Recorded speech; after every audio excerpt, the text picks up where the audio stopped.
Nos Caminhos da Bíblia, com Frei Gilberto Teixeira.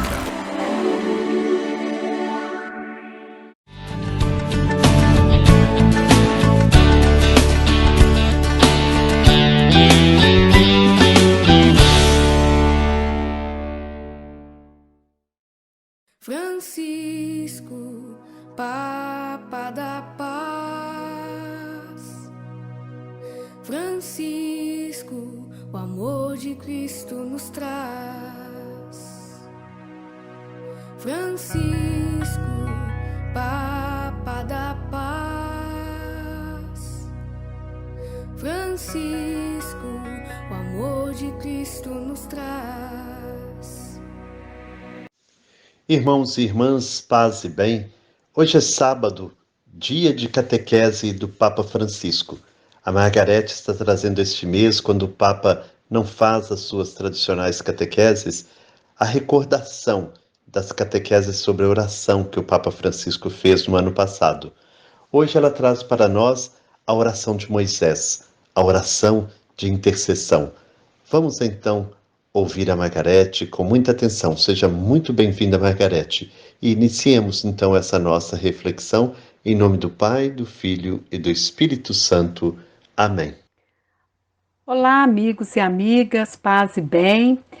Nós hoje estamos refletindo a catequese que o Papa Francisco pronunciou no dia 17 de junho de 2020, dando continuidade à série sobre a oração. E naquele dia, então, ele refletiu sobre a oração de Moisés.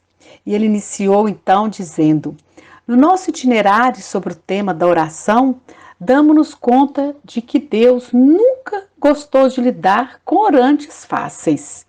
Nem sequer Moisés será um interlocutor fraco, desde o primeiro dia de sua vocação. Quando Deus chama, Moisés é humanamente um fracasso. O livro do Êxodo representa-o na terra de Madiã como um fugitivo. Quando era jovem, sentiu piedade pelo seu povo, pondo-se também da parte dos oprimidos. Mas depressa descobre que, apesar das boas intenções, das suas mãos não brota justiça, mas, pelo contrário, violência. Eis que se desintegram os sonhos de glória.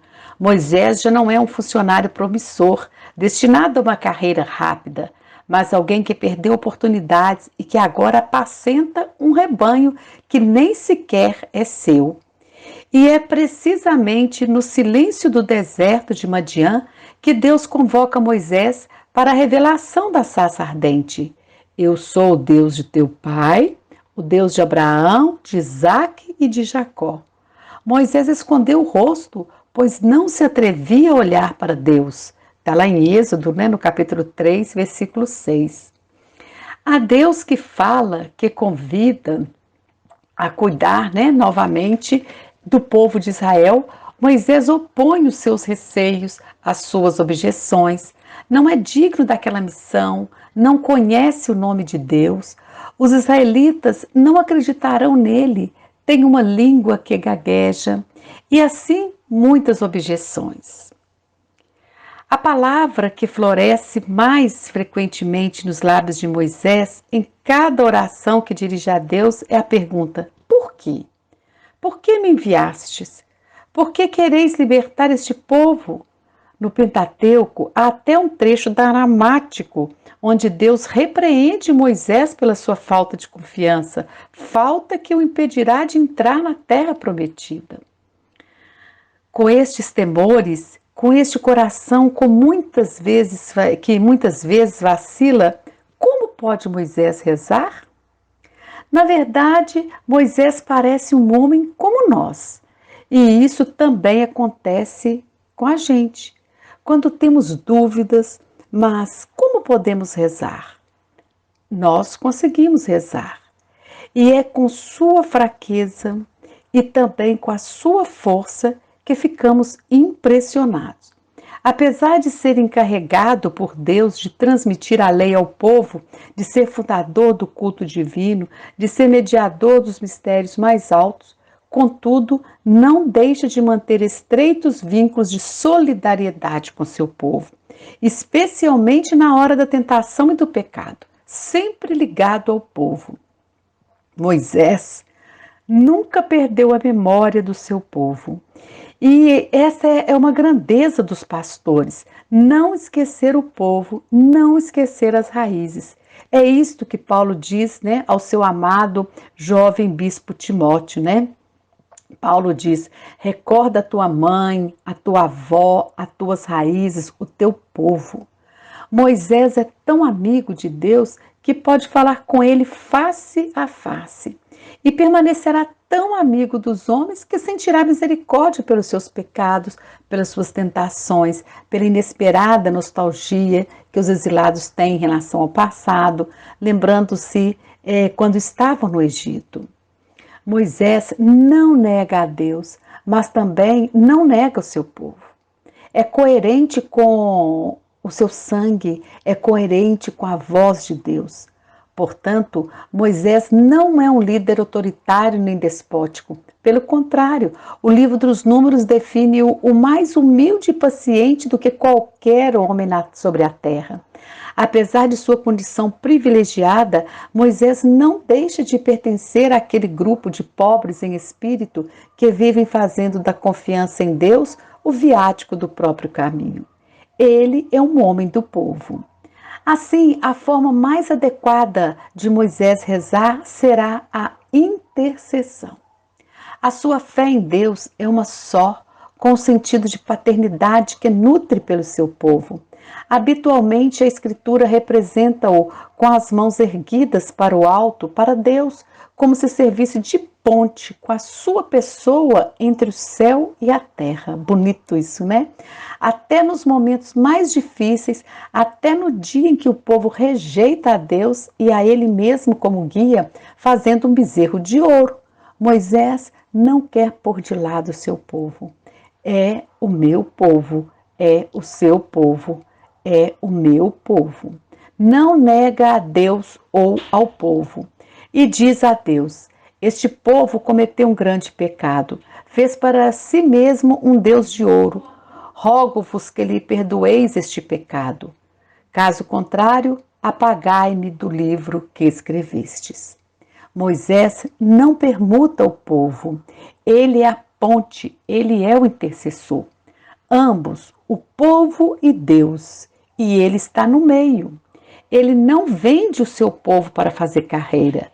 Ele não é um carreirista, ele é um intercessor pelo seu povo, para fazer pela sua carne, pela sua história, pela sua gente e por Deus que o chamou. Ele é a ponte. Isso, né, que se chamam pontes, né? Os pastores são pontes entre o povo a quem pertencem e Deus, a quem pertencem por vocação.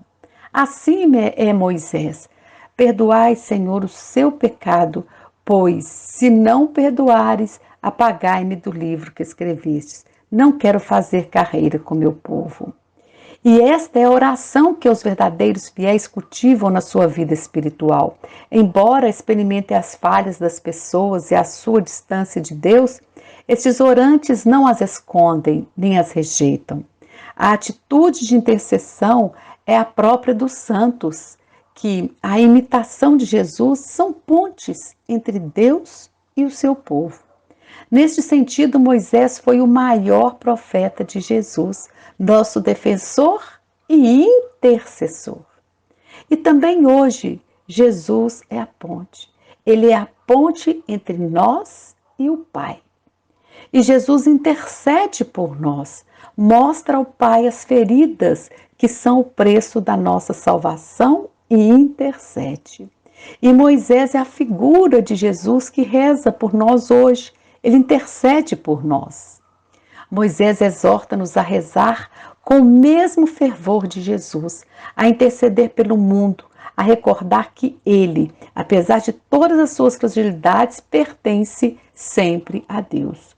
Todos pertencem a Deus. Os piores pecadores, as pessoas mais perversas, os líderes mais corruptos são filhos de Deus. E Jesus sente isso e intercede por todos. E o mundo vive e prospera graças à bênção dos justos, à oração de piedade. Essa oração de piedade que o santo, o justo, o intercessor, o sacerdote, o bispo, o papa, o leigo, qualquer batizado eleva incessantemente pelos homens, em todos os lugares e épocas da história. Pensemos em Moisés, o intercessor. E quando temos vontade de condenar alguém e nos irritamos interiormente, irritar-se faz bem, diz o Papa, mas condenar não. Intercedemos por ele. Isto ajuda-nos muito. Terminou assim o Papa Francisco a catequese deste dia. E olha que final bonito, né? Aliás, toda a fala, né, dele, como a gente sempre diz, é muito profunda, muito clara, né? Muito bonita. E nessa sequência, né, que ele vem trazendo para nos ajudar a refletir sobre a oração, ele então mostra hoje a importância, né, aí da figura do intercessor, a importância da oração de intercessão, né? A importância de rezarmos uns pelos outros, né? E não condenar. Olha como ele termina bonito, né? Olha, e quando temos vontade de condenar alguém porque nos irritamos interiormente, e ele fala que irritar às vezes até faz bem, né? Mas condenar não faz bem. Então, quando a gente irrita com uma pessoa, o que a gente deve fazer então, ao invés de condenar, orar por esta pessoa, não é? E isto vai ajudar, obviamente, a pessoa, mas também ajuda-nos muito, né, a nós mesmos. Então vamos, esta semana, né, pensar aí um pouco, né, em quantas pessoas, né, quantas situações nós estamos precisando interceder, nós estamos precisando fazer, né, a nossa oração de intercessão. Por tantas situações que a gente vive aí no mundo, não é? Como precisamos orar pela paz, interceder pela paz no mundo. O Papa pede isso em toda a catequese que ele faz, né? Como precisamos rezar, né, para que essa guerra cesse, né? Quantas situações difíceis, né, nós estamos vivendo aí no mundo como um todo, no nosso país, né, no nosso estado, no nosso município, na nossa família e dentro de nós mesmos, né? Então, essa semana vamos pensar aí um pouco mais na importância desse papel, então, do intercessor, da importância da oração de intercessão. E a gente não pode desanimar, né? Desanimar de orar. A todos vocês, um bom fim de semana, uma boa semana, uma semana de oração e até o próximo sábado, se Deus quiser. Obrigado, Margarete, por essa bela reflexão, que possamos de fato ser intercessores, pedir pelo mundo, pelos pobres, pelos sofredores, que a nossa oração seja de fato constante. Nunca deixemos de orar. E também nós estamos nesses dias fazendo a nossa novena em honra de Santa Clara. Não poderíamos hoje deixar de falar desta santa tão amada por nós. Santa Clara, que ilumina o mundo. Santa Clara, uma mulher orante. Santa Clara, mulher intercessora. Interceda por nós. Ó Santa Clara, rogai por nós, intercedei a Deus por nós. Por nossa comunidade, intercedei, para sermos sempre unidos, intercedei, pelos jovens e crianças, intercedei, pelos pobres sem guarida, intercedei, nossa amável padroeira, intercedei, para seguirmos vosso exemplo, intercedei, para no céu onde está intercedei, e a Trindade adorar. intercedei. Ó Santa Clara, rogai por nós, intercedei a Deus Deus por nós.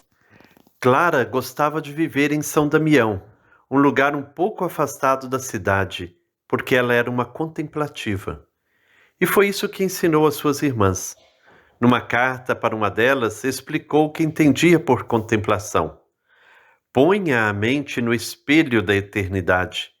Coloque a alma no esplendor da glória. Ponha o coração na figura da substância divina e transforme-se inteira pela contemplação na imagem da divindade. Explicando com nossas palavras, contemplar é colocar tudo que nós somos em Jesus Cristo, que vindo a este mundo foi como um espelho em que a gente pode ver Deus. Ele é o esplendor da glória de Deus. Ele é como uma figura que nós podemos fazer de como é Deus. Isto é, a gente vê Deus se ficar olhando longamente para Jesus Cristo, esquecendo todas as outras coisas. Clara ensinou que quem vai fazendo isso a vida toda vai sendo transformado em um outro Jesus Cristo. É claro que ela não ficava olhando Jesus Cristo no ar. Sabia descobri-lo nas coisas, nas pessoas, nos acontecimentos, na leitura da Bíblia. Mas depois, no seu recolhimento, era capaz de ir esquecendo todas as coisas para ficar só com Jesus Cristo. Ele também ensinava que Jesus é como um espelho em que a gente pode se espelhar. Ou contemplar é como olhar em um espelho em que a gente vê ao mesmo tempo Jesus Cristo por dentro e por fora e nós mesmos por dentro e por fora. A gente vai olhando, vai fazendo a figura da gente ir parecendo cada vez mais com a figura de Jesus Cristo. Esse é o segredo de Clara. Foi isso que ela fez a vida inteira. Quanto mais foram passando os anos, mais ela ficava longas ocasiões completamente entregue a olhar o espelho que é Jesus. As irmãs do seu tempo contavam que gostavam de esperar para olhar o rosto dela quando saía da oração. Parecia que ela vinha vindo do céu, tinha um semblante luminoso. Meus olhos não conseguem esquivar-se, a herança do meu berço não me apego. O olhar do meu Senhor não tem disfarce, não posso resistir e assim me entrego. Me mostra teu espelho, Clara irmã, preciso desta imagem cristalina. Me ensina a cultivar hoje e amanhã, ternura, paz e bem em cada esquina. Me mostra teu espelho, Clara irmã, preciso desta imagem cristalina. Me ensina a cultivar hoje e amanhã, ternura, paz e bem em cada esquina. Assim, ao final da nossa reflexão, que Santa Clara nos ensine cada vez mais a rezar, que possamos ser também pessoas contemplativas na ação. Reservemos tempo para olhar no espelho e irmos assim nos parecendo cada vez mais com Jesus. Que o Senhor nos abençoe, em nome do Pai, do Filho e do Espírito Santo. Amém. Paz e bem.